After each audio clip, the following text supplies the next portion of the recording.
Bonjour mes frères et sœurs en Christ, bienvenue dans le cours biblique leçon numéro 12 et on va parler aujourd'hui des livres de Deutéronome.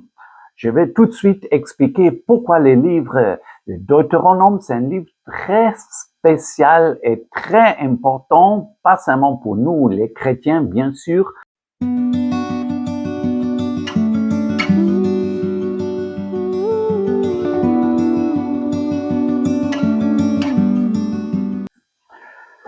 Oui, on va parler des livres de Deutéronome. Deutéronome veut dire deuxième loi. Oui, deuxième loi, ça veut dire c'est pas une deuxième loi, c'est répétition de la loi. Deuxième fois la loi, c'est peut-être une meilleure traduction en français. Ça veut dire ce que nous voyons maintenant dans Deutéronome, c'est une répétition ou je veux dire un résumé. Un résumé des livres qu'on a déjà étudiés, ça veut dire Exode, Lévitique, Nombre. Ici, c'est un résumé. Et nous voyons ça en chapitre 1, verset 1, où il dit, voici la parole de Moïse adressée à tout Israël. Les dernières leçons, nous avons vu que on s'est arrêté au niveau de Nombre, chapitre 36, bien sûr, où Israël est au bord de Jourdain pour rentrer dans la terre promise. Et ici, maintenant, avant de faire rentrer, Moïse les parle. C'est les dernières paroles de Moïse. Oui, c'est un peu long. Tous les livres de Deutéronome, c'est les paroles de Moïse qui s'adressent à Israël. Ça me rappelle un peu que Jésus, avant de monter au ciel, il s'est adressé à ses disciples en Matthieu 28 ou Marc 16. Les dernières paroles sont toujours très importantes. Et ici, nous voyons aussi en verset 5, Moïse commença à expliquer cette loi. C'est intéressant, ça c'est dire, c'est pas seulement une répétition, une explication que Moïse il donne pour cette loi. Et c'est un résumé de ce que nous avons déjà vu. Oui, déjà à cet verset, Moïse désigna son remplaçant et commence son discours avec ça, Josué sera mon remplaçant. Chapitre 4, c'est encore très intéressant. Maintenant, Israël, écoute la loi et l'ordonnance que je vous enseigne. Mettez-les en pratique afin que vous vivez. Vous n'ajoutez rien de ce que je vous prescris et vous n'en retranchez rien. Ça vous rappelle un peu, oui, c'est les mêmes paroles aussi au Nouveau Testament. On ne doit pas seulement écouter la parole de Dieu, on doit le mettre en pratique. C'est important, sinon on devient, c'est pas seulement des religieux, non, des gens. On doit le mettre en pratique, sinon ça sert à rien. Et on ne doit rien ajouter, rien retrancher. Et ça nous rappelle aussi que parce que la Bible, ça termine aussi en Apocalypse avec les mêmes remarques de rien ajouter et de rien retrancher de ce que nous avons. Verset 24. Car l'Éternel, ton Dieu, est un feu dévorant, un Dieu jaloux. Toujours aussi dans ce discours de Moïse, il met en garde des idolâtries. Le souci, c'est quoi? Vous rentrez dans la terre promise, vous détruisez le peuple qui est là-bas, il ne faut pas prendre le Dieu. Si vous les détruisez, vous prenez en possession le pays, vous prenez leurs maisons, leurs champs, etc. Et bien sûr, ils sont des temples là-bas, ils sont des idoles, des lieux sacrés. Il faut pas les prendre et on ajoute. Ça, il y a toujours une mise en garde devant il y a un danger pour cette pratique. En chapitre 6, nous avons un passage très, très important pour le judaïsme. En hébreu, on dit Shema Israël. Shema Israël veut dire écoute Israël. En français, on dit le schéma d'Israël et c'est une prière que tous les Juifs jusqu'à aujourd'hui ils font cette prière. C'est plus qu'une prière, c'est comme peut-être chez les chrétiens on peut comparer avec les prières de notre Père. Ça, nous voyons ce que ça suit ce texte. Tu vois, si tu es en Israël, partout, ça affiché, ils pensent ça aussi comme une amulette ou dans les bijoux. Cette Shema Israël, écoute Israël, et c'est ce que on va écouter. Ça veut dire quoi? Écoute, Israël, l'Éternel, notre Dieu, est le seul éternel. Tu aimeras l'Éternel, ton Dieu, de tout ton cœur, de toute ton âme et de toute ta force.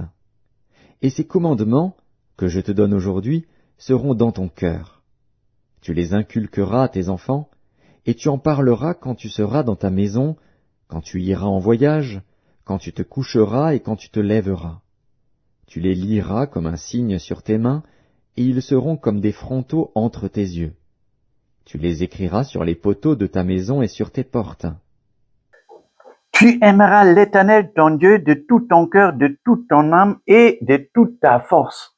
On connaît bien, ça c'est les premiers des commandements, que c'est ce que Jésus a répété, on doit faire, et aime ton prochain comme toi-même, bien sûr. Et ici c'est intéressant, la parole de Dieu, on dit, tu dois mettre ça dans ton cœur, tu dois expliquer ça, faire rentrer dans tes enfants, tu dois les enseigner partout où tu vas. Il faut pas te séparer de la parole de Dieu. C'est intéressant. Il doit être comme un signe à tes mains et comme des frontaux entre tes yeux. Maintenant, les Juifs jusqu'à aujourd'hui orthodoxes, ils prennent ça par la lettre. Ils sont la parole de Dieu écrire sur une corde et ça, ils attachent ça vers les mains et ils ont une boîte, ils mettent la parole de Dieu dedans, cette boîte et mettent ça ici. Et dans cette monture, ils prient. Je crois pas que ça sera ce que Dieu veut de nous. La parole de Dieu doit pas être attachée ici ou ici, ça doit rentrer dans nos cœurs pour nous transformer. Mais nous sommes en Ancien Testament, le Saint-Esprit est pas tombé. D'abord, rentrer dans nos cœurs, ça sera une promesse, une symbole, comment nous, on doit faire maintenant au Nouveau Testament, on doit vraiment être plongé dans la parole de Dieu. Et c'est intéressant. Il parle aussi, la parole de Dieu doit être dans la porte de rentrée des maisons. Et si tu vois en Israël, ils ont une petite boîte, ça se dit grand comme ça, et il écrit la parole, cette parole, le chemin Israël, il écrit ça dedans et il attache ça à la porte d'entrée, mettre quelque part, et dans beaucoup de maisons, la porte, ça sera comme ça dedans. Bien sûr, ça c'est symbolique. Si c'est attaché là-bas, si c'est pas dans ton cœur, ça sert à rien. C'est très bon. Moi, je suis quelqu'un, j'aime la parole de Dieu et dans toute la maison, ici, là-bas, nous avons la parole de Dieu attachée Vraiment, si tu passes là-bas, tu peux lire la parole de Dieu. Ça va te rappeler, c'est bon, mais ça reste. Si tu as pas ça dans ton cœur, si tu mets pas en pratique, ça sert à rien.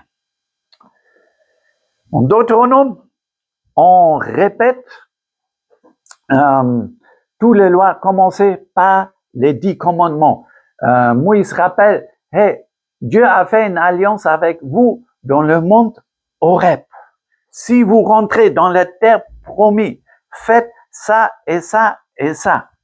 En chapitre 9, il est même écrit, sache aujourd'hui que l'Éternel, ton Dieu, marchera lui-même devant toi comme un feu dévorant. C'est lui qui les détruira, qui les émulera devant toi. Ça, c'est dire les ennemis devant vous sera chassé par Dieu lui-même. Même s'ils sont géants, même s'ils sont forts, même s'ils sont bien armés, l'Éternel est devant vous. Ayez pas peur, prendre en possession la terre que moi, je vous promis. Et ça continue encore, les promesses. On rappelle toujours des promesses. Depuis que la promesse que j'ai donnée à Abraham, Isaac, Jacob, ça va s'accomplir maintenant. Vous allez rentrer dans la terre promise. Il y a toujours des promesses. Et dans l'autre côté, dans tous les livres de Deutéronome, les promesses, mais dans l'autre côté aussi, menaces. Si vous faites pas ça, c'est ça qui va suivre. Faites vraiment attention. Il y a encore répétition sur les différentes lois, les animaux purs et impurs sur la dîme, les différents faits. Et ce qui est très intéressant, c'est le chapitre 17. Nous avons les lois pour un roi. Ça, c'est intéressant parce que normalement, ça n'était pas prévu qu'Israël ait un roi parce que Dieu lui-même est le roi en Israël. Mais si vous rentrez dans la terre promise et si vous dites, ah, on veut être comme les autres peuples, nous aussi, nous voulons un roi, il doit faire telle et telle chose. Il ne doit pas avoir une grande armée puissante avec beaucoup de chars, ça veut dire des armes, pour pas s'appuyer sur sa force. Non, il doit être toujours appuyé sur l'Éternel. Il doit avoir une copie de cette loi et il doit lire chaque jour sur ça. Bien sûr, il ne doit pas être méchant, il ne doit pas abuser de son pouvoir de roi. Aujourd'hui, nous avons dans les démocraties, pour pas que quelqu'un devienne dictateur, nous avons les pouvoirs partagés en trois. Mais ici, Dieu voit déjà loin. Il dit, si vous avez un loi, il ne faut pas qu'il abuse son autorité. Il doit faire, il y a des choses qu'il doit faire, mais il y a des choses qu'on ne doit pas faire. Il doit s'occuper des choses de l'État, mais par exemple, il n'a pas le droit de rentrer dans le temple et faire des sacrifices, des choses, ça, il ne doit pas le faire. Et également, nous avons des droits sur les Lévites et des sacrificateurs. C'est le prophète, le faux prophète. C'est très intéressant. Qu'est-ce que c'est encore écrire sur ça? Et je veux parler de Deutéronome 22, verset 5, parce que c'est beaucoup cité dans les commentaires et les chrétiens utilisent ça souvent pour dire que la femme doit pas porter pantalon. Oui. Et on va lire qu'est-ce que c'est écrire et si on veut vraiment dire que la femme ne doit pas porter pantalon. Une femme ne portera point un habillement d'homme et un homme ne mettra point de vêtements de femme, car quiconque fait ces choses est une abomination à l'Éternel ton Dieu. Ici, interdiction de porter les femmes des habits des hommes et les hommes pour les femmes. Oui, et on dit que la femme ne doit pas porter pantalon. Maintenant, est-ce qu'on parle de pantalon? Non. On parle des habits des hommes et des habits des femmes. C'est quoi habit des hommes et un habit de femmes? Et ça dépend où tu vis. Ça, c'est culturel. Hein? Il y a des ethnies en Côte d'Ivoire, au Nigeria, où les hommes, ils portent des pagnes. Si tu fais ça en Guinée, on va se moquer de toi parce que ça, c'est typiquement femme. Il y a autres régions dans le monde où les hommes, ils portent des robes. En escorte, mais par exemple aussi au Fidji. Mais il faut pas aller très loin. David, le roi David, comme il a dansé jusqu'à, on a vu sa nudité, il a porté quoi? Il a porté pantalon ou jupe? Jupe. Et les soldats romains, ils ont porté quoi? Jupe ou pantalon? Oui. Nous voyons ça, c'est quoi un habit des hommes et les habits des femmes?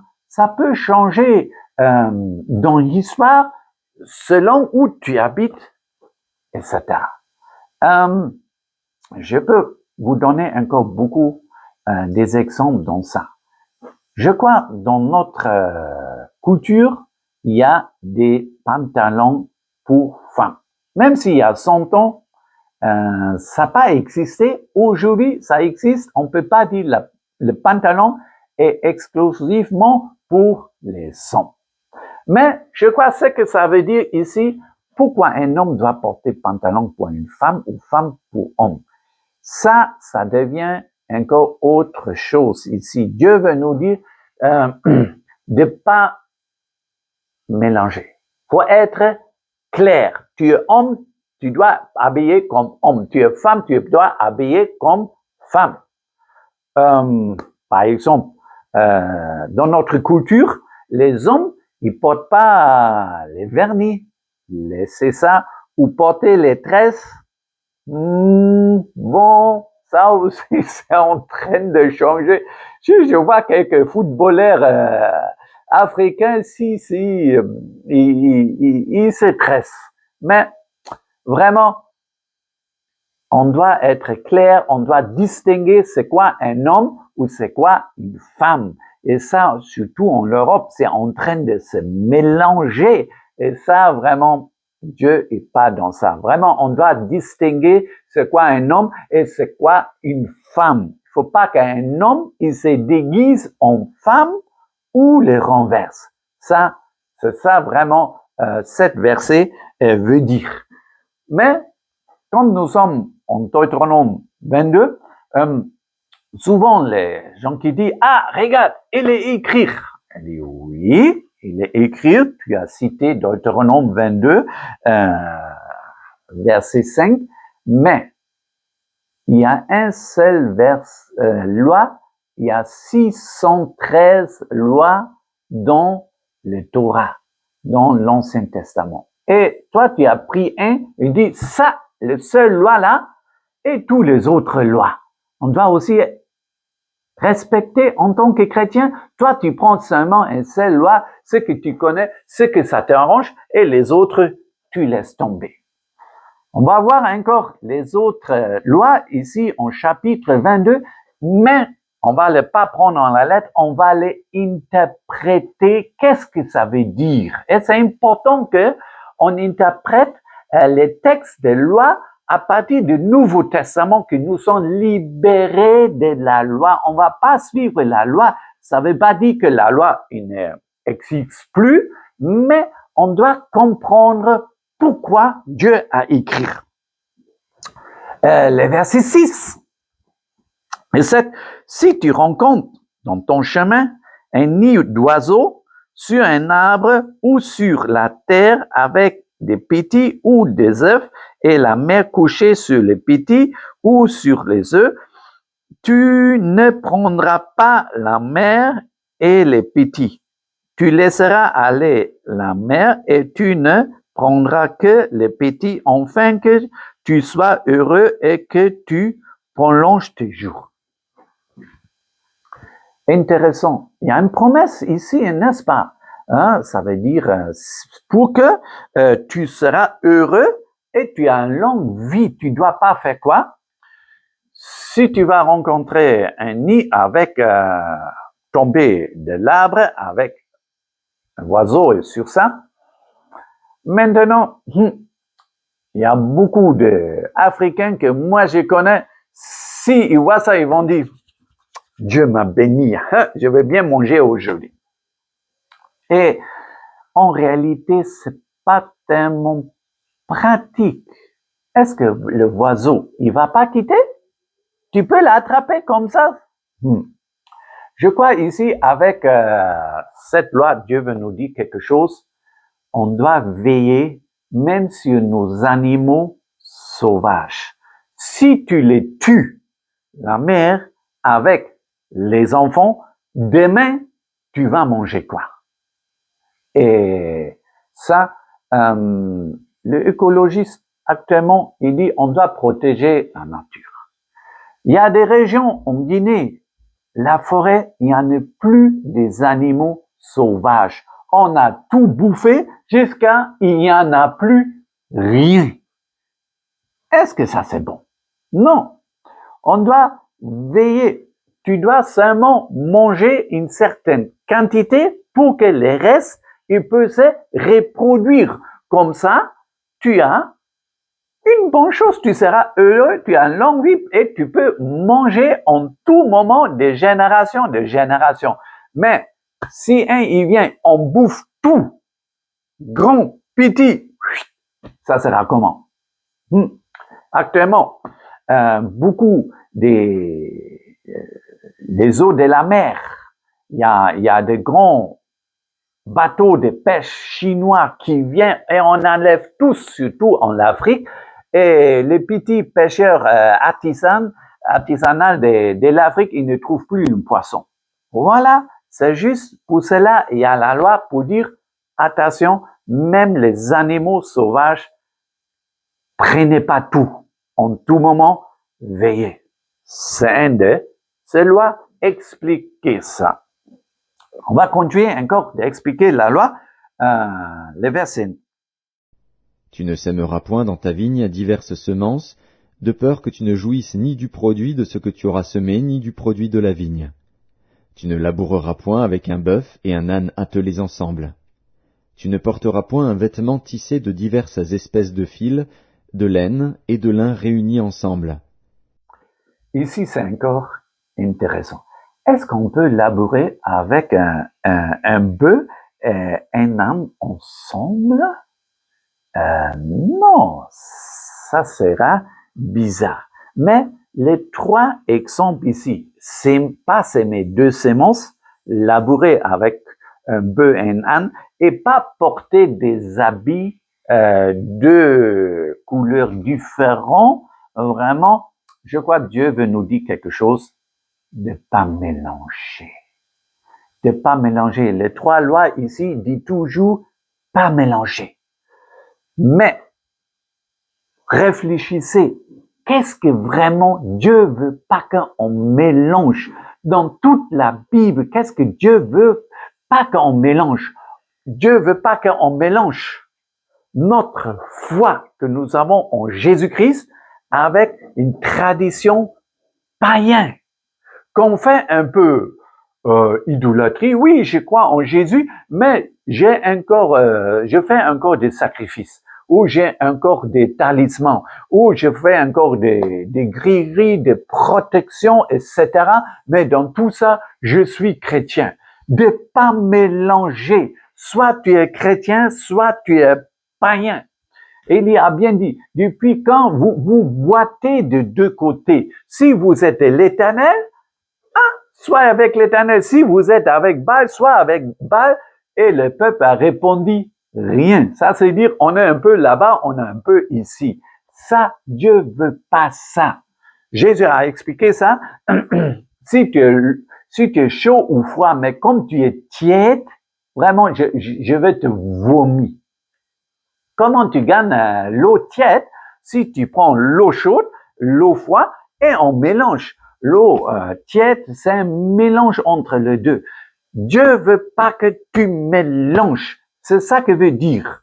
Et si on dit que de pas mélanger les différents vêtements, bien sûr, c'est symbolique. Nous, chrétiens, au Nouveau Testament, on regarde pas les choses, l'extérieur. Dieu regarde le cœur.